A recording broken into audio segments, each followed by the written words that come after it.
कोयल जब बारी बारी से सब लोगों से पूछ चुकी थी कि आखिर उसकी मदद किसने की थी, तो अब आखिर में उसकी नज़र लक्की पर जाकर टिक गई थी। वैसे तो उसे लक्की से कोई उम्मीद नहीं थी, पर क्योंकि उसने सब लोगों से पूछ लिया था, इसलिए वो सोच रही थी कि वो लक्की से भी पूछ ही ले। उसने लक्की की ओर देखा और लक्की ने भी एक पल उसकी ओर देखकर अपनी नज़र नीची कर ली। अगर वो उससे पूछ भी लेती तो भी लक्की का मन नहीं था कि वो अपने मुंह से कुछ बताए। लक्की से नज़र हटाते ही कोयल ने अपने आप से कहा, तो फिर वो है कौन जिसने मेरी मदद की। इतना कहते ही कोयल के कंधे झुक गए थे और उसने अपना सिर नीचे की ओर झुका लिया था। उसे समझ में नहीं आ रहा था कि वो किसे जाकर थैंक यू बोले। थोड़ी देर की इस दिमागी उथल पुथल के बाद आखिरकार उसके दिमाग में एक नाम आया, प्रशांत। उसका नाम जुबान पर आते ही कोयल की आंखों में चमक आ गई थी और उसके कंधे फिर से सीधे हो गए थे। उसने अपने आसपास देखा और पाया कि सिवाय प्रशांत के उसके बाकी सारे दोस्त तो यहीं मौजूद थे। तो इसका मतलब साफ था कि प्रशांत ने ही उसकी मदद की थी, और साथ ही उसे यह भी याद था कि उसने प्रशांत को फ़ोन भी किया था। कोयल ने तुरंत अपने पर्स में से फ़ोन निकाला और प्रशांत का नंबर डायल किया। क्या सच में प्रशांत ने ही यह किया? लेकिन उसकी फैमिली का चेतन मित्तल से क्या कांटेक्ट होगा? जब कोयल अपने मन में इन्हीं सब सवालों के साथ जूझ रही थी, तभी उधर प्रशांत ने फ़ोन उठा लिया था। हेलो कोयल, कैसी हो? सब ठीक है? प्रशांत ने उधर से भारी सी आवाज़ में पूछा। हाँ, मैं तो ठीक हूँ। अच्छा प्रशांत, एक बात बताओ, क्या मोहित का मैटर सॉल्व करने में तुमने मेरी मदद की? कोयल ने सीधा सवाल किया और अपनी टेबल पर बैठे हुए लोगों को देखने लगी। देखो, जब तुमने मुझे फ़ोन किया था तो मैंने अपने पापा को फ़ोन किया था। मैंने पापा को पूरा केस बताया तो पापा ने बोला कि वो चेतन मित्तल एक ही क्लास में पढ़ते थे और अब वो ट्रेड यूनियन के प्रेसिडेंट हो गए हैं, तो वो इनसे बात करके देख सकते हैं। लेकिन उसके बाद मेरी पापा से इस बारे में कोई बात हुई नहीं है, प्रशांत ने कहा। उसे लग रहा था कि कोयल उसे दोबारा फ़ोन नहीं करेगी, लेकिन अब उसका फ़ोन आ गया तो उससे अंदर ही अंदर थोड़ी सी शर्म आ रही थी कि उसने कोयल के मैटर में अपने पिता से बात नहीं की थी। नहीं, उसकी कोई ज़रूरत नहीं है, मैटर तो सॉल्व हो गया है, कोयल ने चाहते हुए कहा और आगे बोली। और मुझे पता है कि यह हुआ भी इसकी वजह से है प्रशांत। अगर तुम नहीं होते तो यह कभी नहीं हो पाता। मेरे पापा मुझे बता रहे थे कि कोई चेतन मित्तल जी से मिलने के लिए गया था। वो और कोई नहीं बल्कि तुम्हारे पापा ही होंगे। इसलिए thank you Prashant, thank you so much, Koyal ने भरे हुए गले से कहा। चलो, अगर मैटर सॉल्व हो गया तो इससे बड़ी और क्या हो सकती है, और इसमें तुम्हें मुझे भी थैंक यू बोलने की ज़रूरत नहीं है। मैंने तो ऐसा कुछ किया भी नहीं है, प्रशांत ने कहा। अरे कैसे नहीं किया? जो भी किया वो तुमने ही तो किया है। तुम खुद भी यह बात अच्छे से जानते हो कि लाइन ग्रुप कितना पावरफुल ग्रुप है। अब अगर वो खुद मेरे पापा से माफ़ी मांगने के लिए आगे आए हैं तो इसका मतलब चेतन मित्तल कोई बहुत बड़े आदमी होंगे। जब वो खुद चेतन मित्तल के सामने नहीं टिक सकते तो मेरे पापा और हमारी छोटी सी कंपनी की क्या बिसात है। इसलिए तुम्हें थैंक यू बोलना तो बनता है, कोयल ने कहा। अचानक से उसकी आंखों में वो डर फिर से उभर आया था जो दोपहर में उसे महसूस हो रहा था। अगर प्रशांत नहीं होता तो मेरी मोहित और उसके पिता ना जाने कोयल के साथ क्या कर बैठते। इसलिए वो प्रशांत और उसके पापा का दिल से शुक्रिया कर रही थी। उसकी आंखें फ़ोन पर बात करते करते भर आई थी। अरे ऐसा कुछ नहीं है, तुम ऐसा मत सोचा करो, प्रशांत ने उधर से मुस्कुराते हुए कहा। एक काम करो ना प्रशांत, तुम सीधे यूनिवर्सिटी के पास काके पर आ जाओ।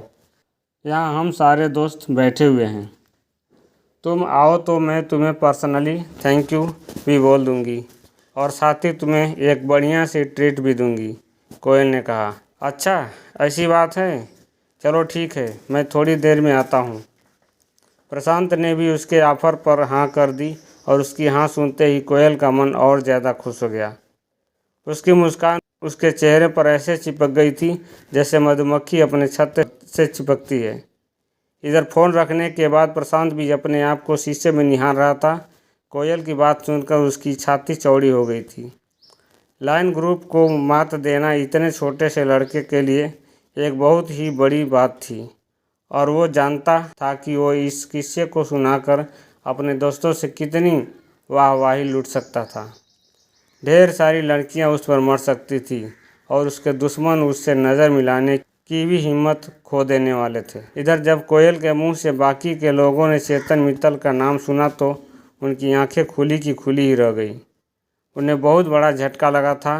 वो प्रशांत को जानते तो नहीं थे, लेकिन वो समझ गए थे कि अगर उसके पिता की दोस्ती चेतन मित्तल के साथ में थी तो वो कोई ज़रूर बड़ा आदमी ही था। कोयल का कोई इतना अच्छा दोस्त भी था, इस बात की जानकारी ज़्यादा लोगों को नहीं थी और जैसे ही उन्हें उसके बारे में पता चला उनका कोयल से जल जाना लाजमी था। उधर प्रशांत भी उसके दोस्तों के चेहरे देखने को बेताब था। उसने गहरे नीले रंग की शर्ट और हल्के नीले रंग की जीन्स पहन ली थी।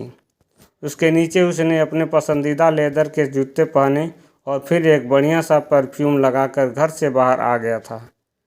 अपनी बुलेट पर बैठने के लगभग 20 मिनट बाद ही वो यूनिवर्सिटी के पास काके पर पहुंच गया था। जैसे ही वो नीचे उतरा तो कोयल ने उसकी ओर जोर से हाथ हिलाया और वो अपनी जगह पर से खड़ी भी हो गई। उधर प्रशांत ने भी कोयल की ओर देखकर हाथ हिलाया और फिर उसके आसपास बैठे लोगों के चेहरे देखने लगा। उनकी आंखों में उसके लिए जलन साफ नज़र आ रही थी। उन लोगों को ऐसे सुलगता हुआ देख उसे और भी सुकून मिल रहा था। वो भी इसी यूनिवर्सिटी में पढ़ता था, लेकिन उसका कॉलेज दूसरा था। प्रशांत की लंबाई लगभग 6 फीट की थी। उसका बदन हल्का सा भरा हुआ और उसके बाल थोड़े बिखरे हुए थे। उसके चेहरे पर गर्मी की वजह से हल्का सा पसीना जम गया था। प्रशांत, कोयल जितनी खुशी के साथ हो सकती थी उतनी खुशी के साथ बोली और फिर उसके गले लग गई। इसके बाद उसने प्रशांत का हाथ पकड़ा और कहा, सबसे पहले तो तुम्हारा बहुत बहुत बहुत बहुत सारा शुक्रिया कि तुम इतने मुश्किल टाइम में ना सिर्फ मेरे साथ खड़े रहे बल्कि मुझे सेफली बाहर भी निकाला। मैं सच बता रही हूँ कि ना तो मैं और ना ही मेरे पापा कभी इस चीज़ को अपनी लाइफ में भूलेंगे। And trust me, we are there for you. जब भी तुम्हें ज़रूरत लगे तुम्हारी फ्रेंड तुमसे सिर्फ एक फ़ोन कॉल की दूरी पर है। कोयल ने हंसते हुए कहा और उसके हाथ को अपने हाथों में हल्के से दबा दिया। लक्की ने यह दृश्य देखा तो उसके चेहरे पर मुस्कान तैर गई। इसे इस विडंबना पर हंसी आ रही थी, लेकिन वह जानता था कि उसकी हंसी बहुत से लोगों के दिल पर छुरी का काम कर सकती है। इसलिए वो चुप रहा और अपनी प्लेट पर ध्यान देने लगा। उधर जैसे ही कोयल ने प्रशांत का हाथ दबाया तो प्रशांत उसके हाथ की तरफ देखने लगा। अब की बार उसने कोयल का हाथ थामा और चमकती हुई आंखों से उसकी ओर देखने लगा। उसकी आंखें कोयल की आंखों पर हटने का नाम ही नहीं ले रही थी। उसने मुस्कुराते हुए कहा, कोयल बस करो, और कितनी बार थैंक यू बोलोगी? मेरे लिए यह सब करना कोई बड़ी बात नहीं थी, और फिर जब बात तुम्हारी थी तो मैं अपनी जान पर भी खेलने के लिए रेडी था। कोयल को उसकी इस बात पर शर्म आ गई। वो थोड़ा सा हंसी और फिर शर्मा कर नीचे की ओर देखने लगी। इसके बाद वो और एक बार प्रशांत से गले मिली और उसे अपने साथ टेबल पर ले आई। जैसे ही सबने प्रशांत को टेबल की ओर आते हुए देखा तो ना चाहते हुए भी सब अपनी अपनी जगह पर से खड़े हो गए। प्रशांत का ऑरा ही ऐसा था कि वो लोग अपने आप को रोक नहीं पाए। सब लोगों ने अपने कांटे और चम्मच छोड़ दी थी, सिवाय लक्की के। उसने प्रशांत की ओर बस एक बार देखा, थोड़ा सा मुस्कुराया और फिर से अपनी प्लेट की ओर देखने लगा। अमित और गर्वित उसे खड़े होने का इशारा भी कर रहे थे, लेकिन वो खड़ा नहीं हुआ। कोयल को पहले ही लक्की के ऊपर बहुत गुस्सा आ रहा था और जब उसने ऐसी हरकत की तब तो वो उसके ऊपर फट पड़ने के लिए तैयार ही हो गई थी। लेकिन फिर उसने एक गहरी सांस ली और अपने आप को शांत कर लिया। वो प्रशांत के सामने अपना वैसा रूप दिखाकर अपना इम्प्रेशन खराब नहीं करना चाहती थी। अरे आप सब लोग मुझे देखकर खड़े क्यों हो गए? मैं यूनिवर्सिटी का प्रेसिडेंट थोड़ी हूँ। आप लोग बैठ सकते हैं प्लीज़। प्रशांत ने भी मिलती हुई इज्जत के सामने कुछ ज़्यादा ही बड़प्पन दिखाते हुए कहा। लक्की को मन ही मन हंसी आ रही थी। एक तरफ वो था जिसे अपने हिस्से की इज्जत नहीं मिल रही थी और दूसरी तरफ यह था जो दूसरे की शादी में खुद दूल्हा बना घूम रहा था। जैसे ही प्रशांत ने यह कहा, बाकी सभी लोग बैठ गए। उसकी बात सुनकर ही लोगों को ऐसा लग रहा था कि वो सच में कोई बड़ा आदमी था। आओ तुम मेरे साथ बैठो। कोयल ने फिर से प्रशांत का हाथ पकड़ने का एक बहाना ढूंढते हुए कहा और उसे अपने साथ अपने वाले स्टूल पर ले गई। वैसे तो वो स्टूल दो लोगों के हिसाब से ही बना था, लेकिन क्योंकि प्रशांत काफ़ी हट्टा कट्टा और बड़े से डील डौल वाला आदमी था, इसलिए उस एक स्टूल पर सिर्फ वही बैठ सकता था। अब उसके बैठे जाने के बाद कोयल के लिए जगह नहीं बची थी। अरे बाकी लोग थोड़ा थोड़ा सरको, रोशनी ने कहा और सब लोग थोड़ी थोड़ी जगह भी बनाने लगे। सब लोग पहले ही काफ़ी चिपक कर बैठे हुए थे, इसलिए उनके खिसकने का कोई फ़ायदा नहीं हुआ था। अब कोयल और प्रशांत को काफ़ी फंसा हुआ महसूस हो रहा था। इस बीच लक्की चुपचाप अपना खा रहा था। जैसे ही कोयल ने उसे देखा, तुरंत उसके दिमाग में एक ख्याल आया। वो लक्की का शिकार करने के लिए तैयार हो गई थी और इसलिए उसने लक्की की ओर देखते हुए कहा, लक्की। जैसे ही लक्की ने कोयल के मुंह से अपना नाम सुना, वो समझ गया था कि क्या आने वाला था। उसने जैसे ही अपनी नज़र उठाई तो उसने देखा कि कोयल उसे घिन भरी नज़रों से देख रही थी। उसकी आंखों को देखकर लक्की ने पहले ही अपना कांटा रोक लिया था। वो कोयल का मुंह खुलने का इंतज़ार कर रहा था।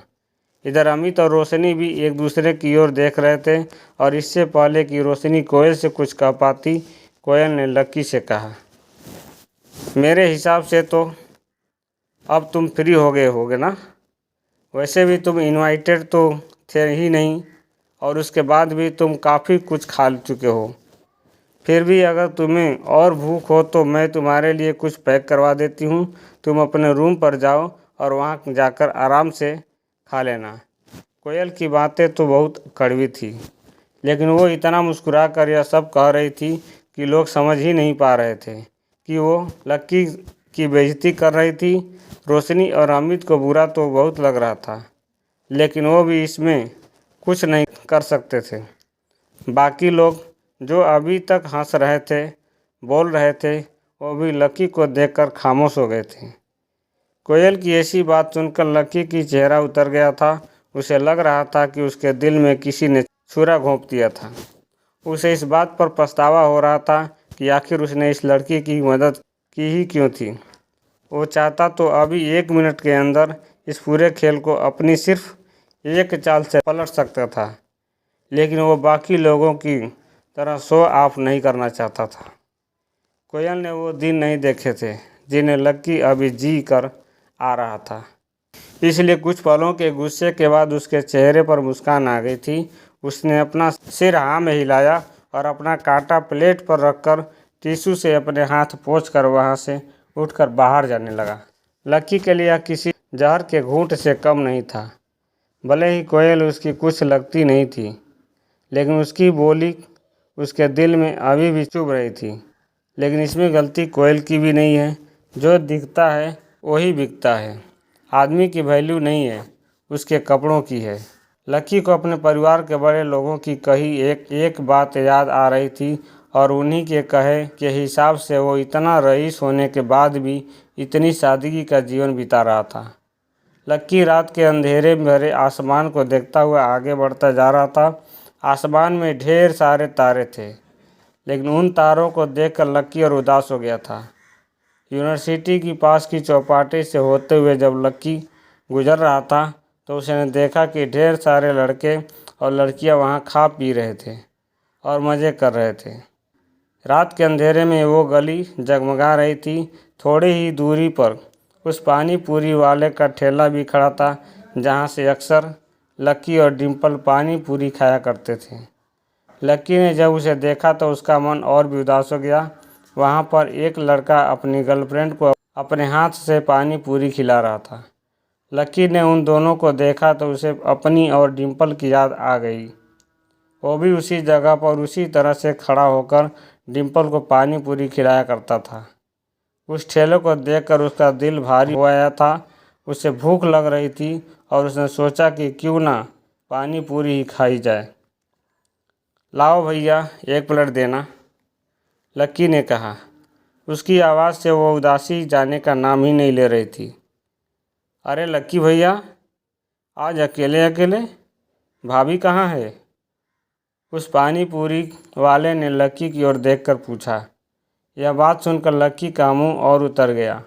उससे इस बात का कोई जवाब देते ही नहीं बन रहा था। पानी पूरी वाला भी समझ गया था कि उसने गलत तार छेड़ दिया था। उसने एक पूरी बनाई और लक्की के दोने में रख दी। लक्की ने उसे उठाया और अपने होठों तक लेकर आया ही था कि वापस रखकर प्लेट फेंक दिया। अरे लक्की भैया, क्या हुआ? मच्छर गिर गया क्या? पानी पूरी वाले ने पूछा। नहीं, बस मन नहीं है, लक्की ने कहा और वहाँ से निकल गया। जब वो अपने कमरे की ओर जा रहा था तब अचानक से ज़ोरदार बादल गरजने लगे थे। लक्की को लग रहा था कि आज बारिश होने वाली थी, इसलिए वो भागा भागा आया और अपने कमरे में घुस गया। पलंग पर लेटकर वो अभी भी डिम्पल को ही याद कर रहा था। एक बार फिर से बात करके देखूं, उसने अपने आप से कहा और इससे पहले कि वो आगे कुछ सोच पाता, उसने अपना फ़ोन निकाला और डिम्पल को फ़ोन मिलाने लगा। जैसे ही वो नंबर डायल करने वाला था तभी उसका फ़ोन बज उठा। किसी अनजान नंबर से फ़ोन था। लक्की ने पहचानने की कोशिश की लेकिन नंबर पहचान में नहीं आ रहा था। आखिर किसका था वो फ़ोन? कौन था जो इतनी रात को फ़ोन कर रहा था लक्की को? क्या कभी कोयल को पता लग पाएगा कि उसकी हेल्प लक्की ने की थी? आपको क्या लगता है, क्या होंगे इन सब सवालों के जवाब? कमेंट बॉक्स में कमेंट करके ज़रूर बताएं और सभी सवालों के जवाब जानने के लिए सुनते रहिए APS वॉइस स्टोरी चैनल पर। वीडियो देखने के लिए आपको बहुत बहुत धन्यवाद। आपका दिन शुभ हो।